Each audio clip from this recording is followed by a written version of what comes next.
Di awal cerita, kita diperlihatkan dengan sekotak MC Black Plasma Studio bernama Derp yang sedang jalan-jalan santuy bersama sahabat ikan daratnya yang sudah dimodif sedemikian rupa sehingga dirinya bisa menghirup oksigen melalui hidungnya. Bentar. Ikan kan nggak punya hidung. Oh, mungkin dia nafas lewat pantat. Namun, tiba-tiba saja pandangannya teralihkan begitu melihat etalase makanan ikan super yang dapat membuat ikannya tak hanya bisa bernafas di darat, tapi juga bisa bernafas di dalam minyak. Buset, digoreng dong. Namun begitu melihat harganya yang sangat tidak ngotak hanya untuk sebungkus makanan ikan, Derp hanya bisa tertunduk sedih karena selama ini dirinya hanya bisa menambal cangkem ikannya dengan makanan ikan subsidi alias cacing tanah. Tapi untungnya otak dan pikiran Derp sudah diupdate ke versi terbaru sehingga dirinya tidak perlu jaga lilin atau jadi tumbal proyek untuk mencari cuan, melainkan Derp berencana untuk bekerja sebagai supir taksi dadakan demi bisa membeli makanan ikan super untuk sahabat ikannya. Dan setelah menendang pintu rumah sampai jebol, Derp akhirnya berhasil membeli satu unit mobil taksi tua bekas tak layak pakai. Namun apa daya dirinya yang kepepet nyari cuan tapi nggak mau nyopet. Alhasil mau tidak mau Derp harus bekerja menggunakan taksi tua bekas kadaluarsa yang spare partnya langsung bubar begitu terkena polisi tidur. Singkat cerita, selama ia bekerja sebagai supir taksi, Derp sudah melewati banyak sekali ujian dan cobaan yang menimpa dirinya di saat sedang mencari pundi-pundi cuan. Seperti misalnya mobilnya yang tiba-tiba jalan sendiri, pintu mobilnya copot, dan yang lebih parahnya lagi sampai mobilnya mogok di tengah jalan. Namun selagi belum meledak dan memakan korban jiwa, Derp terus saja sabar melakoni pekerjaan halalnya sebagai supir taksi dan terus mencari solusi agar penumpangnya sampai di tujuan dengan selamat dan sehat walafiat. Hingga akhirnya di saat taksi zaman purba Derp sedang melaju dengan sisa tenaga yang hampir punah, muncullah dua NPC berskin elit yang meminta agar mereka berdua segera ditransferkan menuju bank terdekat. Dan tanpa menaruh rasa curiga apalagi suuzon selagi keduanya membayar dengan uang bukan dengan daun, Derp kemudian mengantar kedua minion tersebut menuju bank terdekat dengan menunggangi taksinya yang memiliki kecepatan 20 km per hari. Anjir, kalau gue jadi mereka sih mending gue jalan, sumpah. Takutnya kalau di tengah jalan tiba-tiba mobilnya potong kebagi dua kan gak lucu. Singkat cerita, setelah sampai di tujuan, mereka kemudian meminta Derp agar tidak pergi kemana-mana sebelum mereka keluar dari bank. Dikira sedang transfer uang atau minjem 100, ternyata kedua begundal ini malah melancarkan aktivitas bejat nan laknat yang ternyata kedua curut ini merupakan komplotan perampok bersenjata yang hanya memanfaatkan Derp untuk melarikan diri. Mobil rongsok Derp yang mulanya bisa menghabiskan waktu 1 bulan untuk menempuh Jakarta Bandung 3 minggunya untuk diservis, 1 minggunya lagi untuk diderek, kini mobilnya seketika saja berubah menjadi mobil balap F1 yang mampu melesat dengan kecepatan cahaya.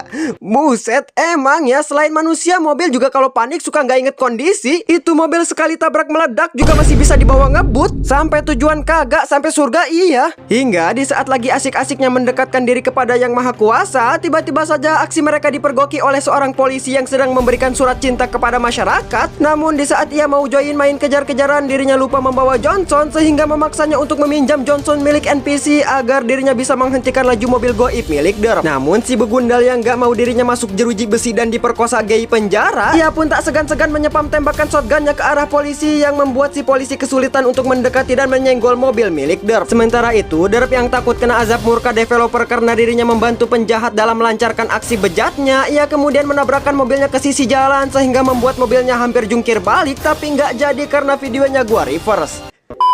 Setelah Johnson yang ditungganginya jumpalitan, kini kedua begundal ahli neraka harus terlibat baku tembak dengan polisi. Namun belum ada 5 detik pertarungan dimulai, salah satu dari mereka harus tertembak ulti PLN yang membuatnya tershutdownkan sementara waktu. Sementara itu, Derp yang sedang menyaksikan siaran live streaming baku tembak secara offline, otaknya kemudian merekomendasikan sebuah ide yang dimana mengharuskan dirinya cosplay menjadi John Wick dan melawan hukum gravitasi, serta diakhiri dengan menggedik si begundal dari belakang layaknya di film-film India.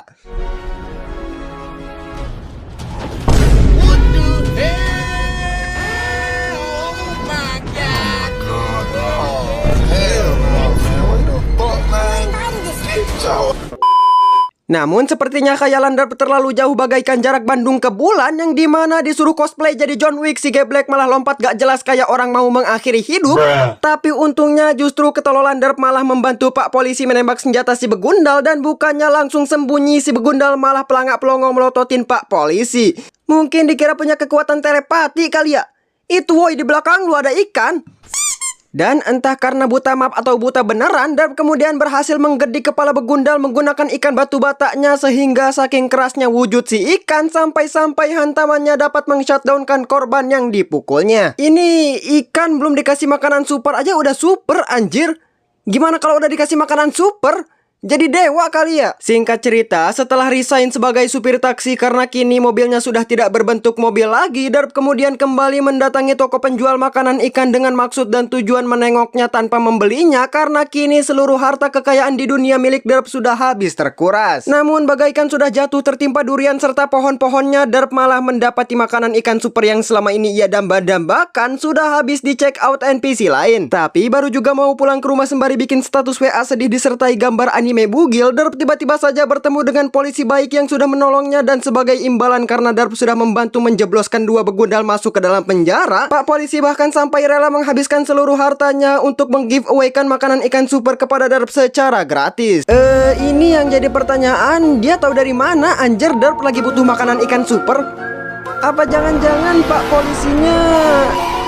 Dan karena saking senangnya sudah disumbangkan makanan ikan, si ikan bahkan sampai mencaplok makanan supernya sampai-sampai ia lupa kalau segelnya belum dibuka. Ya gak salah sih, namanya juga ikan super. Kalau bisa makan aja sama bungkusnya sekalian. Dan setelah mereview makanan super, seketika saja si ikan melakukan tindakan yang di luar dugaan BMKG, yang kalian mending lihat sendiri apa yang dilakukan si ikan. Buset, mahal-mahal beli parap ikan 300.000 cuma buat mainin emot. Dikirain bisa buat nyolong duit orang, taunya cuma joget-joget gak jelas.